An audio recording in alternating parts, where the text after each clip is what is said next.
Imagine que você está em uma viagem no meio da noite, dirigindo por uma estrada escura, cheia de curvas, sem saber exatamente onde está ou o que vem à frente. As luzes são poucas e de repente uma curva muito fechada surge à sua frente, forçando você a reagir rapidamente. O medo se instala, pois não se sabe o que está além. A incerteza gera ansiedade e inquietação. Agora pense no mundo ao seu redor. Muitas vezes vivemos em um mundo de incertezas, onde más notícias, os problemas e os desafios parecem nos cercar. Vivemos em tempos em que o futuro é incerto e o medo da morte, da perda e do desconhecido frequentemente dominam nossos corações. Mas há uma verdade fundamental que nos sustenta. Jesus Cristo, o Filho de Deus exaltado, nos guia com a luz no meio das trevas. Ele é a nossa esperança no meio da incerteza. Ele não apenas venceu a morte, mas ele possui a chave da morte e do Hades. Apocalipse 1:18, garantindo que a morte não tem mais poder sobre nós. E se Cristo, nosso Salvador, controla a morte, por que deveríamos temer o desconhecido?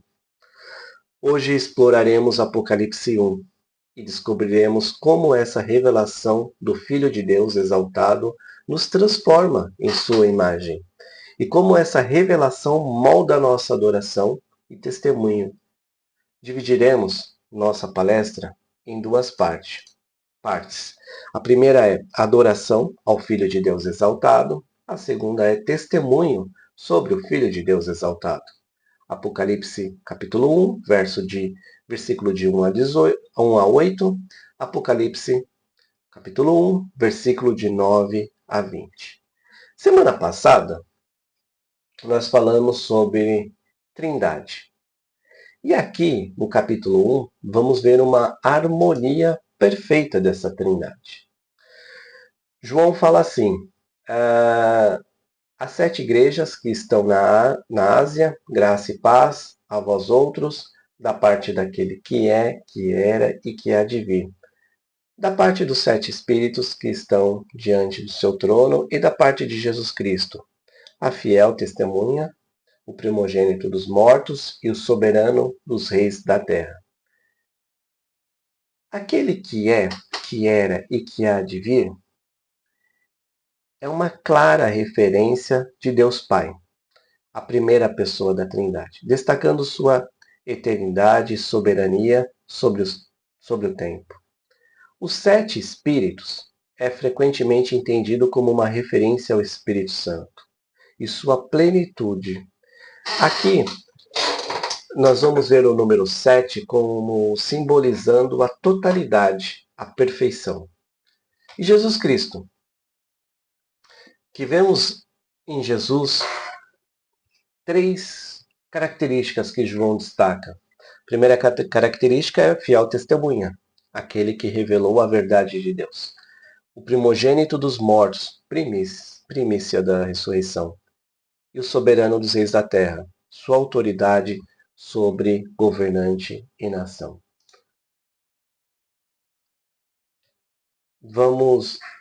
Isso está em Apocalipse, capítulo 1, versículo 5. Destacar também aqui que além de dele destacar as características de Jesus, a fiel testemunha, o primogênito entre os mortos, o soberano rei da terra, João acrescenta, ele nos ama e nos libertou de nossos pecados por meio do seu sangue. A fiel testemunha. Jesus veio para revelar a verdade sobre Deus e seu plano redentor. O que na prática conhecemos de Deus é revelado por Jesus. Só conhecemos Deus porque Jesus esteve na Terra. Jesus trouxe a revelação completa de como Deus é, de como Deus age e quais são as suas características. Deus entre nós, Sua vida e morte foram o testemunho perfeito do amor de Deus. Primogênito dos mortos, como mencionei, a primícia da ressurreição, ele tem o corpo glorificado, o primeiro a receber. Com isso, ele nos assegura que teremos também. Soberano dos reis da terra, Cristo reina. Mesmo que não vemos, mesmo não da maneira como queremos, mas ele reina. Ele é o supremo, o chefe de todos, o rei de todos os governantes e autoridades. Vamos ver também que João destaca Jesus de duas maneiras. E agora, movimentar um pouco para a doutrina do Filho de Deus, sair da Trindade para a doutrina do Filho de Deus, a gente vê Jesus de dois aspectos, duas formas. O primeiro aspecto que nós vemos claramente é que Jesus Cristo está sendo destacado como o Filho de Deus redentor e o Filho de Deus soberano. Ele nos libertou dos nossos pecados por meio do seu sangue, sacrifício único, um sacrifício definitivo, que nos garante o perdão e nos garante uma reconciliação com Deus, livres da ira de Deus. E soberano. Cristo não é apenas o nosso Redentor, o nosso Salvador. Ele é o Rei Supremo. Ele é Rei de todas as nações. Ele é o Filho exaltado, que é digno de toda adoração e de todos. Imagine uma vasta linha do tempo. De um lado vemos o início, a criação, e do outro lado vemos o fim de tudo, o futuro que está por vir. Entre o começo e o fim, a história da humanidade se desenrola com as suas incertezas, desafios e perguntas sem respostas. Muitas vezes somos pegos no meio dessas incertezas, nos perguntando quem está no controle de tudo, mas a verdade fundamental, a verdade central é que Jesus Cristo é o Alfa e o Ômega. Jesus é o centro de todas as coisas e do livro de Apocalipse.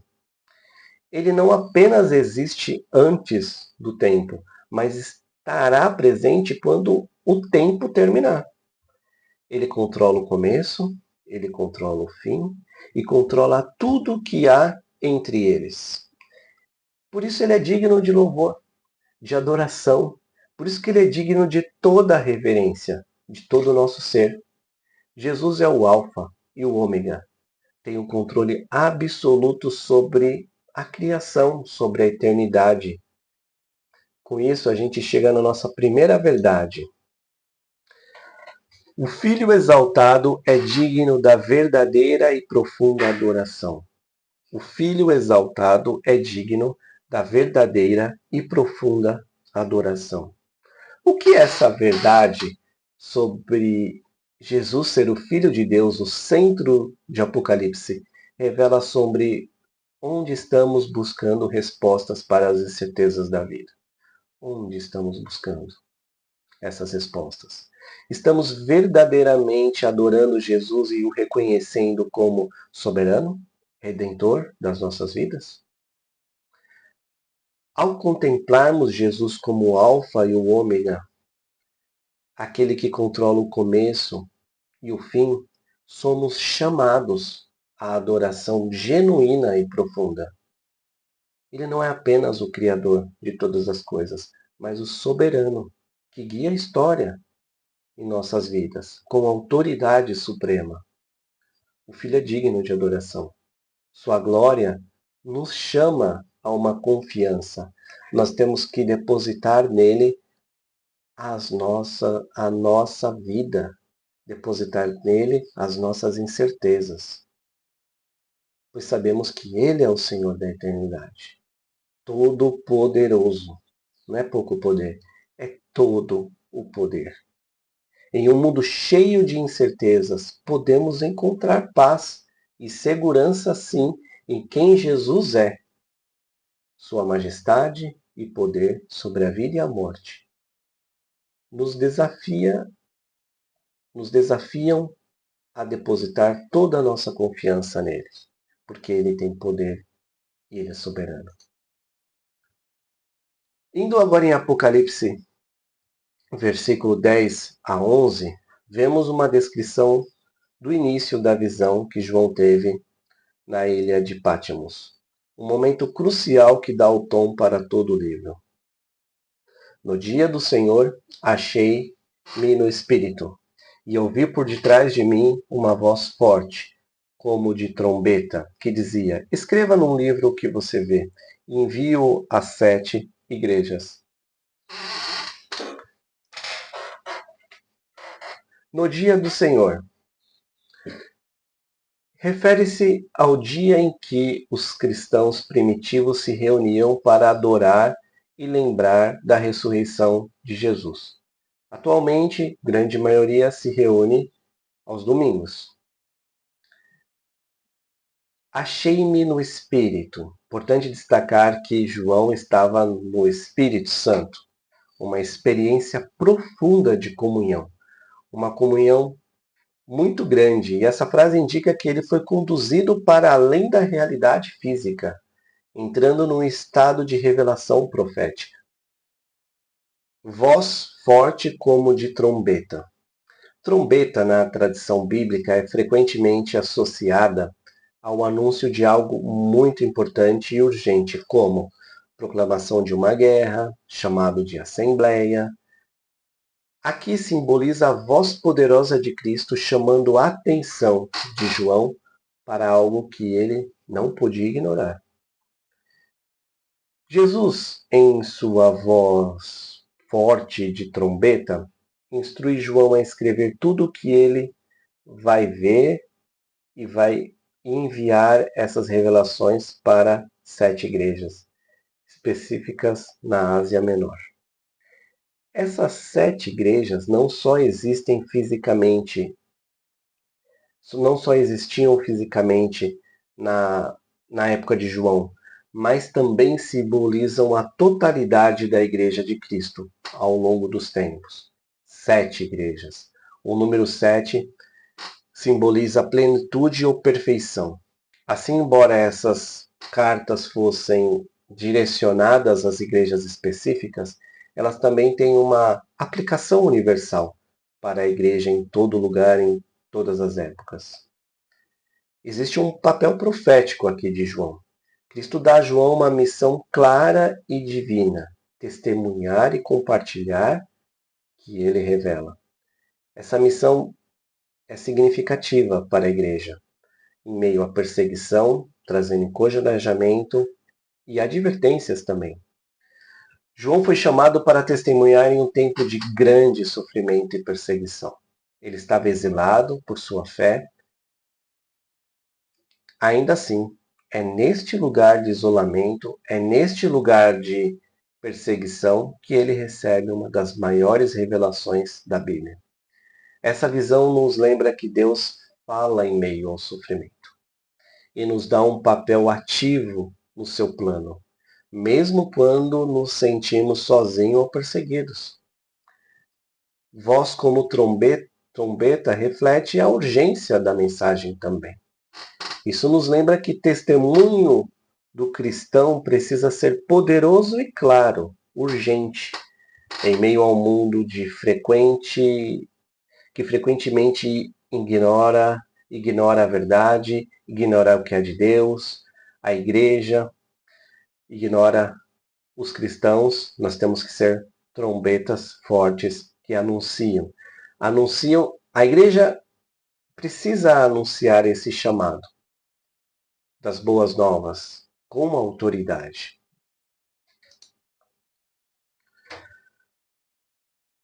A visão de Cristo em Apocalipse 12 a 16 é uma das mais gloriosas descrições do Filho de Deus em toda a Bíblia.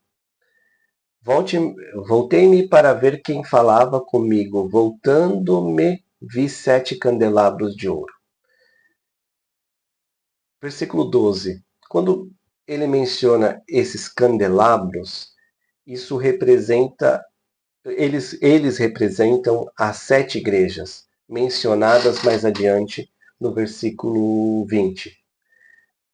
Na cultura bíblica, os candelabros são frequentemente símbolos de luz, e aqui simbolizam o papel das igrejas como luzes espirituais em um mundo escuro, iluminando com o testemunho e a verdade de Cristo.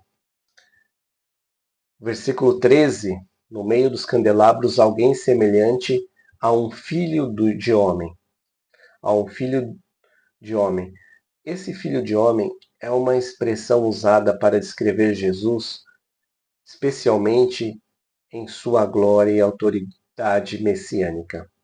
Esse termo foi usado em Daniel, capítulo 7, entre o versículo 13 a 14, nos versículos 13 e 14, para descrever a figura divina e messiânica que recebe o domínio eterno de Deus. Jesus se apresenta aqui como essa figura messiânica, exaltado e no controle das igrejas. No meio dos candelabros, isso sugere que Jesus está presente no meio das suas igrejas, caminhando entre elas, estando atento às suas necessidades e situações. Ele cuida das igrejas e as sustenta com a sua mão poderosa. Também no versículo 13, nós vemos veste que chegava aos pés e um cinturão de ouro ao redor do peito. A veste longa pode ser associada às vestes dos sacerdotes do Antigo Testamento, representando um papel de Jesus como sumo sacerdote, aquele que intercede por seu povo.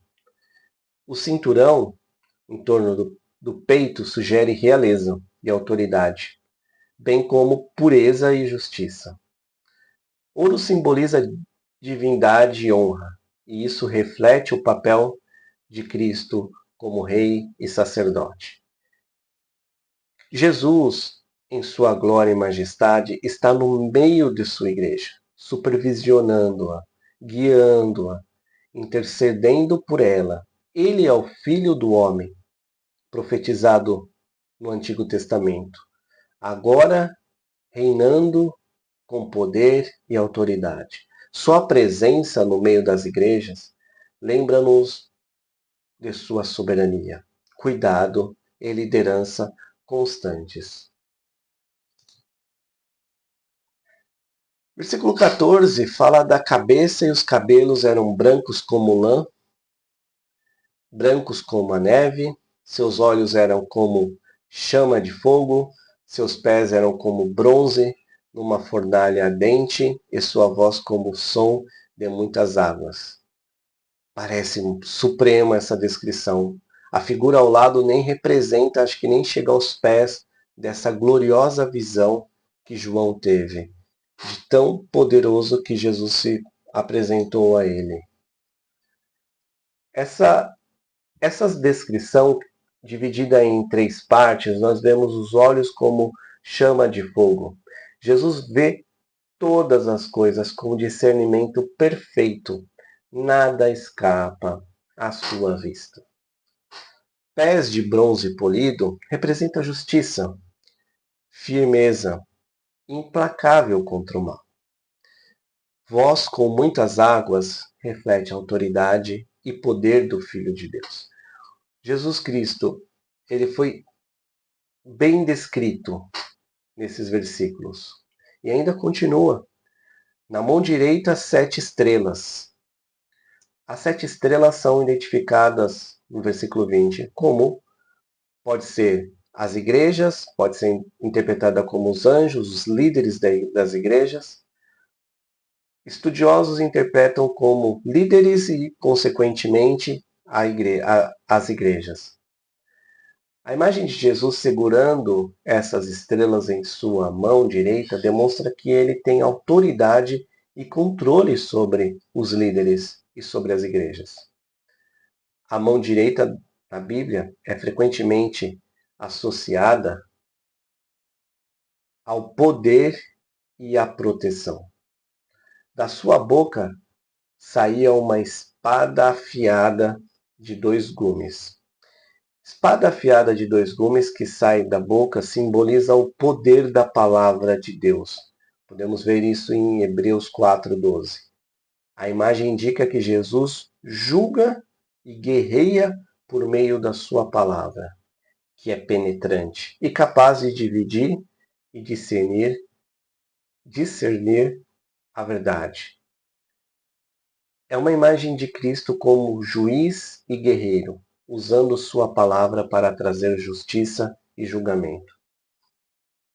Seu rosto brilhava como o sol, em todo o seu fulgor. O rosto brilhante como o sol é uma descrição da glória e majestade de Cristo. Esta imagem reflete a transfiguração de Jesus em Mateus 17:2 e aponta para a sua divindade, esplendor, inigualável. O brilho do rosto de Cristo destaca o seu poder e a verdade que emana dele. Ele é todo-poderoso, ele é irresistível e a sua face iluminada. Bom, aqui vemos o relato quando João descreve que viu, caiu aos pés como morto. Então ele colocou sua mão direita sobre mim e disse: Não temas, eu sou o primeiro e o último. Todo aquele poderoso Jesus que João descreve pega-o pela mão e diz: Não tema.